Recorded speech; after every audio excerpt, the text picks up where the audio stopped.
Welcome back friends. आज हम ये बात करने वाले हैं कि कोई भी इक्विपमेंट हो या कोई भी मशीनरी हो या इनफैक्ट आपकी ह्यूमन बॉडी हो, उसको क्या चाहिए? एनर्जी चाहिए उसको वर्क करने के लिए। आपकी जो भी मशीनरीज होती हैं उनको हम एनर्जी प्रोवाइड करते हैं with the help of electricity. Electricity जब उनको दी जाती है तो वो कोई सर्टेन अमाउंट ऑफ वर्क को आपके करते हैं। लेकिन हमारी ह्यूमन बॉडी को एनर्जी कहाँ से मिलती है, आज हम इस पर बात करने वाले हैं। तो हमारी ह्यूमन बॉडी को एनर्जी मिलती है बेसिकली किससे? तो फूड से, जो हम इंटेक करते हैं। और मैं आपको ये बता दूं, जो फूड हम इंटेक करते हैं वो डायरेक्टली आपके एनर्जी में कन्वर्ट नहीं होते हैं। बेसिकली वो आपके स्मॉल मॉलिक्यूल्स में, क्योंकि जो फूड हम लेते हैं बेसिकली क्या होते हैं, वो लार्ज बायो मॉलिक्यूल्स होते हैं। और उन लार्ज बायो मॉलिक्यूल्स को क्या करते हैं, हम ब्रेक करते हैं। और ब्रेक करने के बाद जो आपके स्मॉल मॉलिक्यूल्स होते हैं उससे एनर्जी आपकी प्रोड्यूस होती है। तब हम बात करते हैं कि कोई भी मशीनरी होती है उसमें वर्क करने के लिए आपकी जो एनर्जी होती है, इलेक्ट्रिसिटी होती है, तो आपके क्या होते हैं, वो छोटे मॉलिक्यूल्स, आपके जो बड़े मॉलिक्यूल्स होते हैं छोटे मॉलिक्यूल्स में क्या होते हैं, कन्वर्ट होते हैं। लेकिन वो बड़े मॉलिक्यूल छोटे मॉलिक्यूल्स में कन्वर्ट कैसे होते हैं और कौन सी चीज़ है जो उन्हें कन्वर्ट करती है, वो कौन सी थिंग है जिस सारे प्रोसेस को कैरी आउट करती है, तो वो प्रोसेस और वो आपकी जो थिंग है, वो सब्सटेंस है, वो आपका है एंजाइम। जी हाँ, इसलिए आज हम सबसे इंपॉर्टेंट टॉपिक के बारे में पढ़ने वाले हैं, एंजाइम के बारे में, कि जो कि हर एक रिएक्शन जो हमारी ह्यूमन बॉडी के अंदर होता है उसको कैरी आउट करता है। और अगर ये एंजाइम ना हो तो हमारी बॉडी को कोई भी रिएक्शन को कैरी आउट करने में बहुत साल लग जाएंगे। कितने साल लगेंगे उसकी भी हम चर्चा करेंगे। तो आइए स्टार्ट करते हैं आज का टॉपिक। इससे पहले हमारा जो चैनल शिक्षालय उसको आप सब्सक्राइब कर लीजिए और बगल में जो बेल का आइकन है उसको आप प्रेस कर लीजिए कि सबसे पहली अपडेट आपके वीडियोज़ की आपके पास पहुँचती रहे। तब हम आज बात करते हैं किसके बारे में बात करेंगे हम, एंजाइम्स के बारे में। तो बेसिकली एंजाइम्स होते क्या हैं? तो all the enzymes are protein. ये बात आपको ध्यान में रखनी है। जितने भी एंजाइम इस वर्ल्ड में हैं बेसिकली ऑल आर प्रोटीन। तो पहली बात तो हमारी ये हो गई, अगर वो प्रोटीन है तो उसके अंदर क्या क्या होगा? उसके अंदर नाइट्रोजन होगा, उसके अंदर आपके कार्बोक्सिलिक ग्रुप होगा। अब एंजाइम्स जो प्रोटीन हो गए, अब प्रोटीन के बाद ये बेसिकली वर्क क्या करते हैं? These are biocatalyst. और कैटलिस्ट के बारे में हम पहले से जानते हैं, हमें इनऑर्गेनिक केमिस्ट्री में थोड़ा सा पढ़ा होगा। कैटलिस्ट क्या करते हैं? कोई भी रिएक्शन की एक्टिवेशन एनर्जी को कम कर देते हैं। और एक्टिवेशन एनर्जी जब कम होती है तो मॉलिक्यूल्स क्या होते हैं, आपस में उनका कोलिजन बढ़ जाता है। और कोलिजन बढ़ने से क्या होता है, उनका प्रोडक्ट का फॉर्मेशन बहुत तेज हो जाता है। तो सेम जो प्रोसेस है हमारी बॉडी के अंदर जो बायोमोलिक्यूल के साथ, वो हमारा क्या करता है, एंजाइम करता है, कि जिसे इसीलिए इसको क्या कहते हैं, हम बायो कैटलिस्ट कहते हैं। एंजाइम भी क्या करता है, आपकी एक्टिवेशन एनर्जी को क्या कर देता है, कम कर देता है, जिसकी वजह से कोलिजन बायोमोलिक्यूल्स के बीच में बढ़ जाता है और वो सिंपलर फॉर्म में ब्रेक हो जाते हैं, जिससे हमारी एनर्जी क्या होती है, प्रोड्यूस हो जाती है। अब हम बात करते हैं एक और चीज़ के बारे में। Almost all the enzymes are globular. अब हमने पहले ये पढ़ चुका है कि proteins are basically are two types. The first one is fibrous, the second one is globular. लेकिन ग्लोबुलर के बारे में हमने क्या पढ़ा था कि बेसिकली जो ग्लोबुलर प्रोटीन्स होते हैं वो क्या होते हैं, 3 डायमेंशनल होते हैं। और 3 डायमेंशनल होने की वजह से जो उनके पास एक्टिव साइट्स होती हैं वो बहुत ज़्यादा होती हैं। और उन एक्टिव साइट्स के ज़्यादा होने की वजह से उनका लार्ज सरफेस एरिया होता है और वहाँ पे जो रिएक्शन होता है काफ़ी फास्ट और काफ़ी जल्दी कैरिड आउट होता है। एक लाइन के बारे में पढ़ते हैं, वेरी स्पेसिफिक इन नेचर। अब ये स्पेसिफिसिटी होती क्या है? अगर मैं आपको एग्जांपल के बारे में यहाँ पे बात करें तो यहाँ पे हमने एग्जांपल लिया है माल्टोज का। माल्टोज का फॉर्मूला होता है C12H22O11। अब स्पेसिफिसिटी क्या होती है? ये बेसिकली इस चीज़ को डिनोट करता है कि अगर यहाँ पे मैंने सबस्ट्रेट को माल्टोज लिया है तो यहाँ पे सुक्रोज जो एंजाइम होगा, बेसिकली सुक्रोज भी एक एंजाइम है, वो यहाँ पे आके काम नहीं करेगा। जो आपका एंजाइम होता है वो बेसिकली डिपेंड करता है आपके सबस्ट्रेट पे। जो आपका सबस्ट्रेट है उस वही एंजाइम वहाँ पे जाके उसको कैरिड आउट, उस रिएक्शन को करेगा और उसको सिंपलर फॉर्म्स में क्या कर देगा, ब्रेक कर देगा। अगर हम माल्टोज को with the help of enzyme, कौन सा एंजाइम इसको ब्रेक करेगा, माल्टेज करेगा, और एक क्या कन्वर्ट कर देगा, 2 आपको ग्लूकोज मॉलिक्यूल्स दे देगा।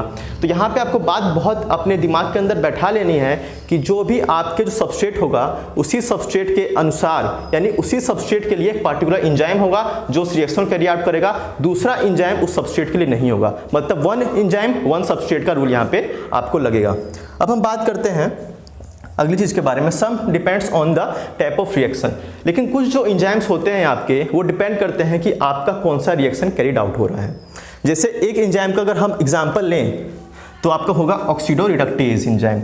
ऑक्सीडोरिडक्टेज एंजाइम क्या करता है कि एक ही रिएक्शन के अंदर एक जो आपका सब्सटेंस है उसका ऑक्सीडेशन कराता है और साइमल्टेनियसली आपका जो दूसरा आपका जो सब्सटेंस है उसका क्या कर जाता है, रिडक्शन कराता है। तो टाइप ऑफ रिएक्शन, जो रिएक्शन के अंदर कौन सी प्रोसेस हो रही है उसके ऊपर भी आपके एंजाइम का नेम क्या होता है, डिपेंड करता है। अब हम एक और बात करते हैं, बच्चे काफ़ी कंफ्यूज रहते हैं कि सर बेसिकली एंजाइम को हम समझे कहते हैं। अगर किसी एंजाइम का आपको नाम दे दिया गया तो हम कैसे समझेंगे कि सर बेसिकली एक एंजाइम ही है? तो बेटा जितने भी एंजाइम होते हैं उन सबके लास्ट में क्या जुड़ा होता है? आपका एज जुड़ा होता है, ठीक है। अगर हम सुक्रोज की बात करें और सुक्रोज के लास्ट में हम एज जोड़ दें तो क्या बन जाएगा? सुक्रेज बन जाएगा। मतलब सुक्रेज एंजाइम क्या करेगा? सुक्रोज को ब्रेक डाउन करेगा। अगर माल्टोस एंजाइम के माल्टोस के लास्ट में एज जोड़ दें तो क्या बन जाएगा? एंजाइम बन जाएगा, और जो क्या करेगा? माल्टोस का ब्रेक डाउन करेगा। लेकिन आपको ये बात बहुत ध्यान में रखनी है कि माल्टेज जो है वो आपका एंजाइम है जो कि प्रोटीन है, और अगर माल्टोस की बात करें तो आपका क्या है? कार्बोहाइड्रेट है। बस वहाँ पे नाम सिमिलर होने से आपको ये मत समझ लेना है कि वो भी चीज़ें आपकी कार्बोहाइड्रेट ही है, नहीं। बस आपका नाम सिमिलर इसलिए रखा जाता है कि वहाँ पे वो क्या होते हैं? स्पेसिफिक होते हैं। एक आपका एंजाइम जो होता है एक ही रिएक्शन को कैरिड आउट करता है। अब आगे पढ़ते हैं, needed in a very small quantity. हमारी बॉडी के अंदर ऐसा नहीं हो सकता जितना हम खाना खा रहे हैं। जैसे हम मान लें हमने 1 किलो खाना खा लिया, ठीक है, तो ऐसा तो हो नहीं सकता कि 1 किलो एंजाइम प्रोड्यूस हो और वो 1 किलो एंजाइम क्या हो? 1 किलो खाने को पूरा क्या होते हैं? डिग्रेड कर दे। ऐसा नहीं हो सकता। तो बेसिकली जो आपके एंजाइम्स होते हैं काफ़ी स्मॉल क्वांटिटी में हमारी बॉडी के अंदर नीडेड होते हैं।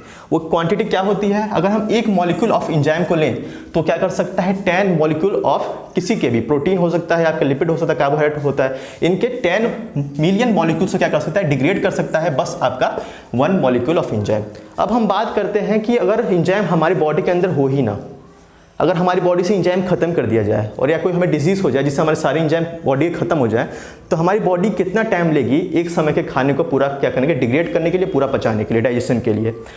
आप सोचिए कितने दिन ले सकती है? 1 दिन, 2 दिन, 1 हफ्ता, 1 महीना? नहीं, आपकी जो बॉडी टाइम लेने वाली है वो लेने वाली है 49 ईयर्स। जी आपने सही सुना, आपकी बॉडी को 49 ईयर्स लग जाएंगे इस पूरे खाने को जो आपने एक बार खाया है उसको डाइजेस्ट करने के लिए। तो आप यहाँ से समझ सकते हैं कि enzymes are very beneficial and they play a very crucial role in our life. अब हम बात करते हैं कि basically what they do, what are the mechanism of a enzyme which takes place in our body. हमारी body के अंदर क्या मैकेनिज्म होता है किसी भी एंजाइम का, और क्या करते हैं बेसिकली? हमने तो ये तो पढ़ लिया, ये क्या करते हैं? ब्रेक डाउन करते हैं, रेट ऑफ रिएक्शन बढ़ा देते हैं। लेकिन हाउ? अगर आप केमिस्ट्री पढ़ रहे हो तो हाउ क्वेश्चन आपको खुद से पूछना है और आपको उस हाउ क्वेश्चन को ढूंढना पड़ेगा। लेकिन मैं यहाँ पे ये जो आपका हाउ का क्वेश्चन है उसी को आपको ठीक करने के लिए यहाँ बैठा हूँ।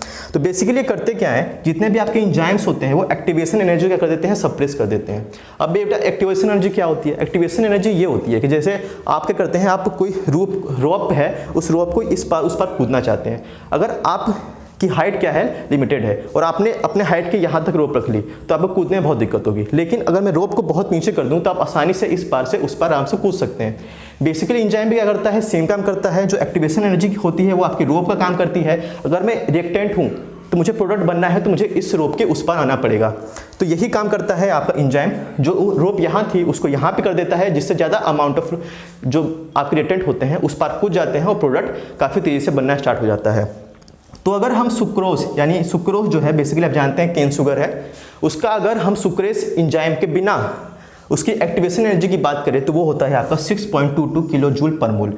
लेकिन अगर हम उसमें एंजाइम जो सुक्रेज एंजाइम है उसको ऐड कर दें तो उसकी एक्टिवेशन एनर्जी हो जाती है आपकी 2.15 किलो जूल पर मोल। तो यहाँ पे समझ सकते हैं कि एक्टिवेशन एनर्जी काफ़ी कम हो गई तो आपका रेट ऑफ रिएक्शन भी तेज हो जाएगा, और रेट ऑफ रिएक्शन तेज होगा तो ज़्यादा नंबर ऑफ आपके प्रोडक्ट बहुत कम टाइम में बढ़ जाएंगे। रेट ऑफ रिएक्शन मतलब यही तो होता है कि आपके जो टाइम के संदर्भ में, मतलब 1 सेकंड में जब विदाउट एक एंजाइम 100 मॉलिक्यूल बन रहे थे, अब हमने अगर एंजाइम को अगर जोड़ दिया तो वहाँ पे 1 सेकंड में 1000 या 5000 मॉलिक्यूल्स क्या होंगे? आपके प्रोडक्ट में कन्वर्ट हो जाएंगे। तो यही सारी चीज़ें थी आपके एंजाइम के बारे में जो आपकी जाननी बहुत ज़रूरी थी। इसके मॉडल के बारे में हम सरफेस केमिस्ट्री में और अच्छे से बात करेंगे।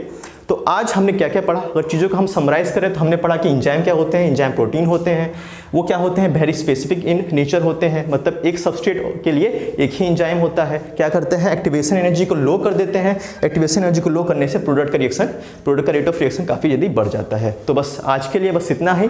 आई hope you like this video. If you like please like, share and comment. Thank you everyone.